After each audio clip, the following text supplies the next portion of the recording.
కాదు. ఎందుకనంటే ఇది ఎప్పటి నుంచో జరుగుతూ ఉండేది. బియ్యం అనే రైతులు పండిస్తూ ఉన్నారు, రైతులకు గిట్టుబాటు ధర రావాలి, రైతులకు మంచి రేటు రావాలి అని అంటే ఎక్స్ట్రా పండించిందంతా రైతులు ఎక్స్పోర్ట్ చేసుకుంటూ ఉన్న సాంప్రదాయం ఎప్పటి నుంచో జరుగుతూ ఉంది, జరుగుతూ ఉంది. అయితే దీన్ని ఎలా ట్విస్ట్ చేస్తూ ఉన్నారు అనేది ఇప్పుడు ఆశ్చర్యం. మన ప్రభుత్వంలో డీలర్ల వ్యవస్థను మనం పక్కన పెట్టి ఇంటి వద్దకే బియ్యం సప్లై కింద మనం MDUs తీసుకొచ్చి, మొబైల్ డిస్పెన్సింగ్ యూనిట్లను తీసుకొచ్చి ఇంటి వద్దకే బియ్యం సప్లై తీసుకుపోయినాం.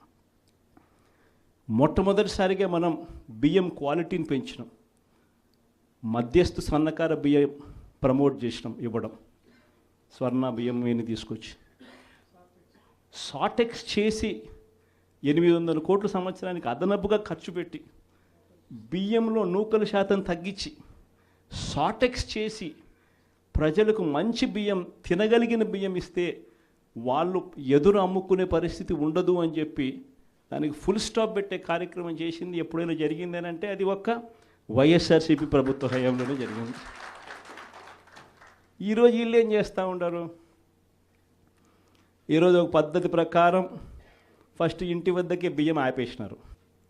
వాళ్ళకి ఇచ్చే బియ్యం ఇంతకుముందు మనం సాటెక్స్ చేసి మంచి క్వాలిటీ బియ్యం మనం ఇస్తూ ఉంటే, మధ్యస్థు సన్నకార బియ్యం సాటెక్స్ చేసి మనం ఇస్తూ ఉంటే ఈరోజు లేదు.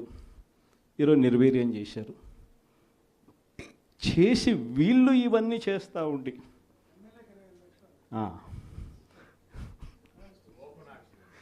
చేసి వీళ్ళు ఇవన్నీ చేస్తూ ఉండి వీళ్ళ వల్ల, వీళ్ళ తప్పిదాల వల్ల ప్రజలకు నాసిరకం బియ్యం సప్లై కావడం వల్ల, ప్రజలకు సరిగ్గా బియ్యం సప్లై చేయకపోవడం వల్ల ఇది రివర్స్. ప్రజల దగ్గర నుంచి ఈ డీలర్లు కొనుక్కోవడం, ఈ డీలర్ల దగ్గర నుంచి ఎమ్మెల్యేలు తీసుకోవడం, ఎమ్మెల్యేల దగ్గర నుంచి ఎక్స్పోర్ట్స్. ఇది జరుగుతూ ఉండదు. ఇప్పుడు తప్పు వీళ్ళు చేస్తూ ఉండి ఇంకొకరి మీద ఏళ్ళెత్తి చూపిస్తారు. మన హయాంలో దళారీ వ్యవస్థను పూర్తిగా తీసేసి ప్రతి రైతుకు కనీస మద్దతు ధర ఖచ్చితంగా వచ్చేట్టుగా ఆర్బీకేలే వాళ్లకు పేమెంట్ స్లిప్స్ ఇచ్చేట్టుగా మన ప్రభుత్వంలో జరిగితే, రైతుకు ఏ మిల్లుకు తాను పోవాలి అనేది పూర్తిగా పక్కన పెట్టేసి పలాని మిల్లుకే మీరు పోవాలి అనేది తీసేసి రైతుకు మిల్లర్కు సంబంధం లేకుండా చేసిన పాలన మంది. ఆర్బీకే దగ్గరనే మీకు ఎంత రేటు వస్తుంది అని చెప్పి అక్కడే స్లిప్స్ ఇచ్చే కార్యక్రమం జరిగింది, మన హయాంలో జరిగింది. ఈరోజు ఏం జరుగుతూ ఉంది? రైతులు పంట చేతికి వచ్చేసరికి ఈ క్రాప్ లేదు, ఆర్బీకే వ్యవస్థ నీరు గారిపోయింది, ఆర్బీకే దగ్గర కొనుగోలు చేసేవాడు లేడు. సో రైతులు గత్యంతరం లేక మిల్లర్ల దగ్గరికి పోవడం, మిల్లర్లు 300 రూపాయలు 400 రూపాయలు తక్కువ రేటు కొనుగోలు చేయడం, ఇది ఇప్పుడు జరుగుతూ ఉంది. అన్ని రకాలుగా సర్వనాశనం చేస్తూ ఉన్న ఈ పరిస్థితుల మధ్య, ఈ డైవర్షన్ పాలిటిక్స్ మధ్య ఈరోజు మనం పార్టీ బలోపేతానికి, పార్టీ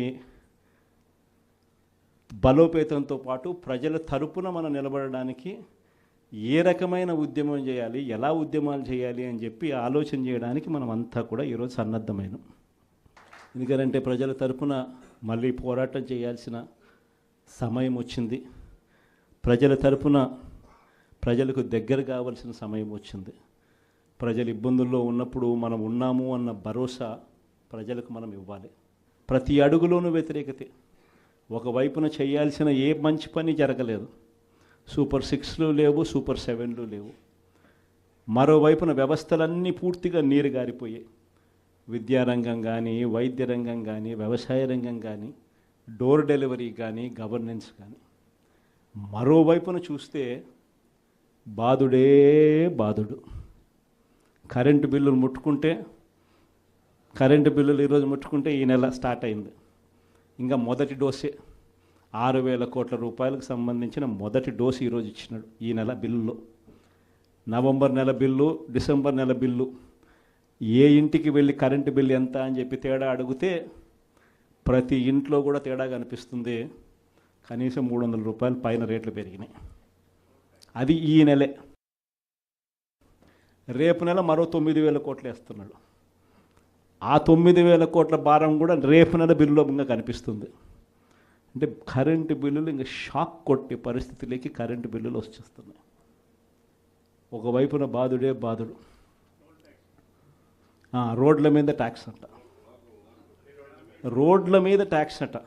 ఆశ్చర్య కలిగించే విషయం ఏంటంటే రోడ్లు బాగు చేయడం కోసం రోడ్ల మీద ట్యాక్సులు వేసే కార్యక్రమం నేషనల్ హైవేస్ మీద మనం అంతో ఇంతో చూసినాం, కానీ గ్రామీణ రోడ్ల మీద కూడా రోడ్లు బాగు చేయడం కోసం రోడ్ల మీద ట్యాక్సులు వేసే బాదుడు కార్యక్రమానికి చంద్రబాబు నాయుడు గారు శ్రీకారం చుడతా ఉన్నారు. ఆశ్చర్యం నిజంగా ఏమిటంటే ఆయన హయాంలో మన హయాంలో రెండు తేడా చూస్తే రోడ్ల మీద మనం ఖర్చు పెట్టింది 43,000 కోట్ల చిల్లర అయితే ఆయన హయాంలో ఖర్చు పెట్టింది 27,000 కోట్ల చిల్లర మాత్రమే. అక్కడ కూడా మనమే ఇన్ని సంక్షేమ పథకాలు చేస్తూ కూడా అక్కడ కూడా మనమే ఎక్కువ ఖర్చు పెట్టాం. ఈరోజు చంద్రబాబు నాయుడు గారి హయాంలో సంపద సృష్టి అని అంటే దాని అర్థం బాదుడే బాదుడు. ఇది చంద్రబాబు నాయుడు హయాంలో డెఫినిషన్ సంపద సృష్టికి సంబంధించి. ఒకవైపునేమో మనం కడతా ఉన్న మెడికల్ కాలేజీలు అమ్ముతానంటాడు, మరోవైపున మనం కడతా ఉన్న పోర్టులు, ఎందుకు మీ రామాయపట్నం పోర్టు దశాబ్దాలుగా చూస్తూ ఉన్నాం, ఎవడన్నా పోర్టు కట్టాడా? ఈరోజు ఆ పోర్టు దాదాపుగా పూర్తిగా వస్తూ ఉంది, పోర్టు పూర్తిగా వస్తూ ఉంది. సముద్రంలో నుంచి షిప్ కూడా తీసుకొని రావచ్చు. అప్పుడే మన ఎన్నికల అయిపోయే టయానికే ఒక బర్త అయిపోయింది, ఇప్పుడు దాదాపుగా రెండో బర్త కూడా పూర్తి వస్తూ ఉంది. ఇలాంటి పోర్టులు రాష్ట్రం మొత్తం మీద మనం రాకమునుపు 4 ప్రదేశాలలో 6 పోర్టులు కడతా ఉంటే మన 5 ఏళ్లలోనే మనము మరో 4 పోర్టులు కట్టడానికి శ్రీకారం చుట్టాం. అవన్నీ ఇప్పుడు అమ్ముతాడట చెనిక్కాయలకు బెల్లాలకి. ఈ పోర్టులు కూడా అంతే, ఈ మెడికల్ కాలేజీలు కూడా అంతే. ఇది సంపద సృష్టి అని అంటారు. ఇవన్నీ పోర్టులు ఉంటే ఈ పోర్టుల వల్ల ఉద్యోగాలు వస్తాయి, ఈ పోర్టుల వల్ల రాష్ట్ర ప్రభుత్వానికి అదనపు ఆదాయాలు పెరుగుతాయి.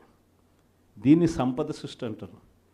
ఇదే పోర్టు ఈరోజు కట్టడానికి 4,000 కోట్లు అవుతుందని అనుకుంటే ఇదే పోర్టు ఇంకొక 10 ఏళ్లలో ఇదే పోర్టు కట్టడానికి 4,000 కాదు, కావాల్సింది 10,000 కోట్లు కావాల్సి వస్తుంది. అందుకే దీనిని సంపద సృష్టి అని అంటారు. పద్ధతి ప్రకారం అమ్మే కార్యక్రమాలు పెట్టినాడు తన దగ్గర వాళ్ళకందరికీ కూడా. ఇవన్నీ కూడా జరుగుతూ ఉన్నాయి.